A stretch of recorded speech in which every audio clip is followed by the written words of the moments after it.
ধন্যবাদ আপনাকে। আমরা ইনসানিয়াত বিপ্লব আসলে প্রচলিত রাজনীতি থেকে সম্পূর্ণ ভিন্ন, স্বতন্ত্র। আমরা ক্ষমতার জন্য নয়, অর্থের জন্য নয়, পদের জন্য নয়, কোনো পার্থিব স্বার্থের জন্য রাজনীতি করি না।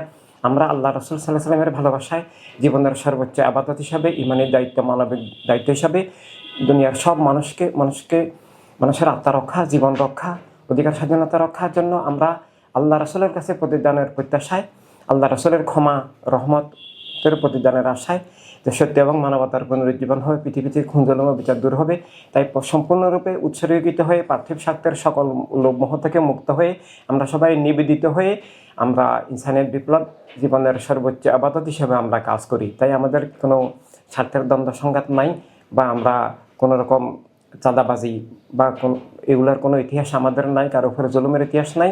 আর এখানে কোনো ক্যাডারও নাই, মুসলিম ও মুসলিম নির্বিশেষে যিনি মানব জীবনে বিশ্বাস করেন, মানবাধিকারে বিশ্বাস করেন, সব মানুষের অধিকার স্বীকার করেন, রাষ্ট্র সবার হবে, যিনি বিশ্বাস করেন স্রষ্টার ভালোবাসা, সব মানুষকে যিনি ভালোবাসেন, সব মানুষের কল্যাণ সাধনায় যিনি জীবনের ব্রত হিসাবে নেবেন, উপাসনা, আবাদত, আল্লাহর আরাধনা হিসাবে যিনি নেবেন, তিনি যে কোনো ধর্মের যে কোনো মানুষ ইনসানিয়াত বিপ্লবের সদস্য এবং নেতৃত্বে আসতে পারেন। ভাই বোন সবাই।